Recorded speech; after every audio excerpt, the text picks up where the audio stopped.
बिल्कुल honourable supreme court ने आज जैसे इसकी समाअत हियरिंग शुरू हुई, ऑनरेबल सुप्रीम कोर्ट ने साफ किया कि चूंकि इसमें वक्त लगेगा सुनवाई में, एक हियरिंग की बात नहीं है और काफ़ी सीरियस इश्यूज़ इसके अंदर हैं, तो इसलिए इसमें वक्त लगेगा।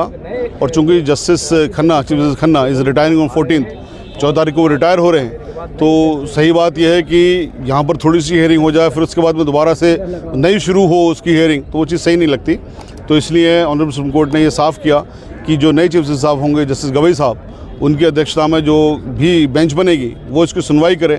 इस पर मांगा तमाम वकीलों से ऑब्जेक्शन, नो ऑब्जेक्शन, तो तमाम वकीलों ने एक स्वर में कहा कि हमें कोई ऑब्जेक्शन नहीं है कि इसमें 15 तारीख लगा दी जाए, इसकी समाअत नए तरीके से जस्टिस गवई साहब की अध्यक्षता में हो, जो भी कुछ बेंच बनेगी।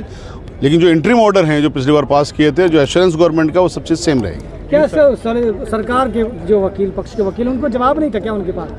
नहीं, उनके पास तो जवाब है ही नहीं ना। उनके पास तो उन्होंने एक्ट बनाया जो मेरा ख्याल ये है, मैं कहता हूँ उसको कि जो आजकल चलती है यूनिवर्सिटी जिसका नाम है व्हाट्सएप यूनिवर्सिटी, तो व्हाट्सएप यूनिवर्सिटी का जो ज्ञान उनके पास है उसी ज्ञान के आधार पर उन्होंने बनाया।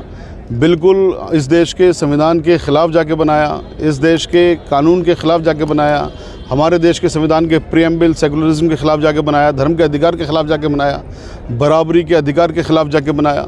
तमाम चीज़ें जितनी भी हैं, मतलब इन नटशेल वो पूरी तरह से इलीगल है और कॉन्स्टिट्यूशन के ख़िलाफ़ है, वो कानून रद्द होना है। इसीलिए हिस्ट्री क्रिएट हुई लास्ट टाइम हियरिंग पर कि पहला कभी नहीं हुआ कि कोई सेंट्रल लेजिस्लेशन पहली डेट में ऑनरेबल सुप्रीम कोर्ट ने स्टे किया हो या गवर्नमेंट को एश्योरेंस देना पड़ा हो कि भाई हम स्टे कर रहे हैं, एश्योरेंस दीजिए यहाँ पर। ये पहली बार हुआ। ये पहली बार इसलिए हुआ कि ये जो कानून बनाया एक्स फेसाई, बिल्कुल पहली बार एक नज़र में देखने में लगता है कि ये पूरी तरह से इलीगल है और गैर कानूनी है। इसलिए ऑनरेबल सुप्रीम कोर्ट ने इसको स्टे भी किया था, जो कंटिन्यू रहेगा। 15 तारीख से जब इसकी समाअत शुरू होगी, ऑनरेबल बेंच जो भी नई कॉन्स्टिट्यूट होगी उसके सामने हम परसुएट करेंगे उनको अपनी बात। नए जज साहब जो आप बैठेंगे फैसला कुछ लेंगे या फिर डेट वो भी मुकर्रर करेंगे कोई? देखिए, जो कोर्ट के अंदर समाअत होती है, जो सुनवाइयाँ होती है ना, उसमें हियरिंग डेट्स पे चलती हैं। जब भी हियरिंग उसकी कंप्लीट होगी तभी फैसला आएगा।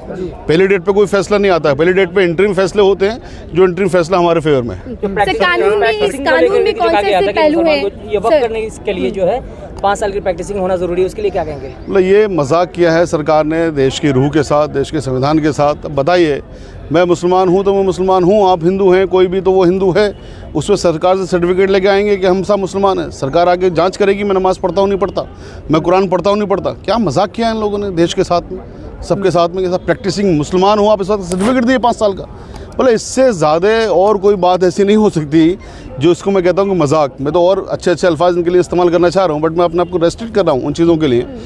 लेकिन नटशेल में अगर मैं कहूँ कि इससे ज़्यादा और कोई ख़तरनाक बात इस देश के अंदर नहीं हो सकती कि मुसलमानों को सर्टिफिकेट देना पड़ेगा इस बात का कि साहब हम प्रॉपर्टी अपनी अल्लाह सुब्हानहू तआला को दान देना चाहते हैं और हम 5 साल से प्रैक्टिसिंग में इस्लाम को फॉलो कर रहे हैं या मुसलमान हैं हम। इससे ज़्यादा मजाक और कोई नहीं हो सकता जो भारत की सरकार ने देश के मुसलमानों के साथ या देश के तमाम लोगों के साथ, हिंदुओं के साथ भी ये सब किया है। लेकिन सदन में अमित शाह, इस कानून में कौन से ऐसे पहलू हैं जिस पर सबसे ज़्यादा संज्ञान लिया जा रहा है? देखिए, सबसे ज़्यादा संज्ञान लेने वाली चीज़ें इसके अंदर बहुत सारी हैं। तो जितनी भी एक्ट बनाया है ना, उसमें से 1-2 चीज़ों को छोड़ दिया जाए, जैसे कि वो वोहरा के लिए क्रिएट करना चाहती हैं वक्त, कोई दिक्कत नहीं है, कर लीजिए।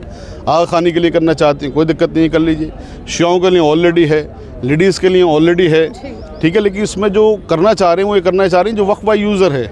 वक्फ बाय यूज़र जो सैकड़ों सालों से कब्रिस्तान हैं, मस्जिदें हैं, दरगाहें हैं, खानकाएँ हैं, उन सबको वो कब्ज़ा करना चाहते हैं। एक चीज़ ये। दूसरी चीज़ ये कि वक्फ काउंसिल में वो नॉन मुस्लिम्स को लेके आना चाहते हैं और उसमें उनको ये कहते तो हैं कि हमने 2 रखें, लेकिन जब ऑनरेबल सुप्रीम कोर्ट में समाअत हुई तो वो बता नहीं पाए कि साहब आपने ये कहाँ लिखा कि सिर्फ 2 रहेंगे। एक तो 2 रखना ही अपने आप में इलीगल है, एक भी रखना इलीगल है। फिर आप ये नहीं लिख रहे हो कि 2 रहेंगे। एक्स ऑफिशियल से भी हिंदू आ सकता है, 2 वैसे आ सकती है, उससे ज़्यादा भी तादाद हो सकती है।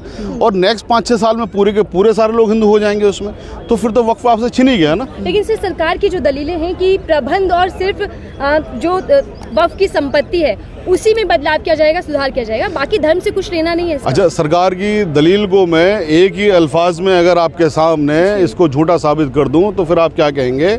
सरकार ने ये कहा कि डीएम को पावर होगी वो ये डिसाइड करे कि कोई प्रॉपर्टी वक्फ है या नहीं है, और डीएम किसी भी प्रॉपर्टी के आगे खड़ा होकर कह देगा कि साहब मुझे लगता है यार ये वक्फ नहीं है, उसी वक्त से वो वक्फ ख़त्म हो जाएगी। उसी वक्त से वो वक्त ख़त्म हो जाएगी। तो आपने तो वक्त प्रॉपर्टी छीन ली ना, और डीएम के उस आदेश को कोई चैलेंज नहीं है, किसी कोर्ट में नहीं आ सकते उस आदेश के खिलाफ।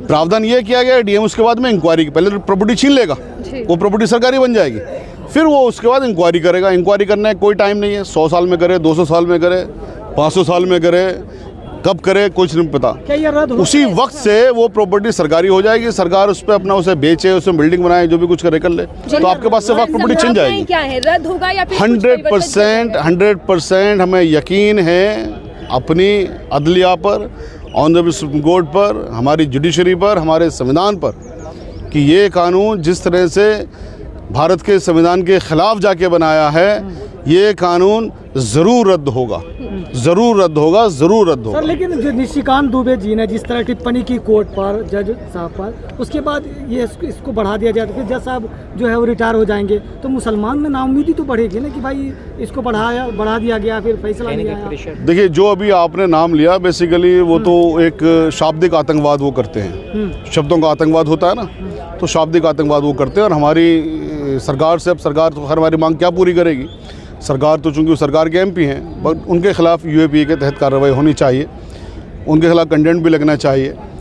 हैविंग सेड सो, जो आपका सवाल है कि साहब नाउम्मीदी, जब तक हमारे देश का संविधान है जो रहेगा हमेशा, जब तक हम नाउम्मीदी किसी भी हालत में नहीं लेके आ सकते अपने अंदर।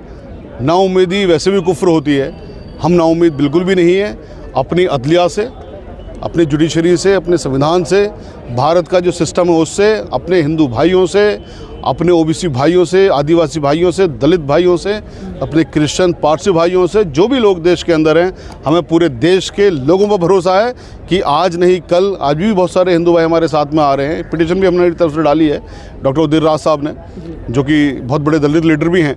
तो हमें पूरी उम्मीद है, पूरे यकीन है कि देश का हर वर्ग सड़कों पर भी आएगा इन सरकारों के ख़िलाफ़ जो सरकार इस तरह के कानून बना रही है, क्योंकि आप देश के बेसिकली तोड़ने की कोशिश कर रहे हो इस तरह के कानून बना के, तो देश को हम टूटने देंगे नहीं। सुप्रीम कोर्ट नई याचिकाओं को स्वीकार नहीं कर रहा है।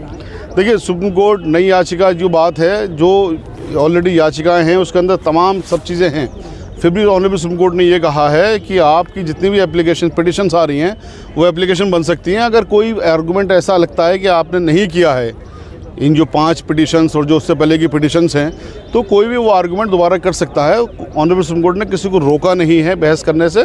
इसकी नंबर जो पिटिशन्स है, नंबर ऑफ पिटिशन्स ना बढ़ जाएं और इसकी सुनवाई में देर ना हो जाए, इसलिए ये वाला एहतमाम किया गया है।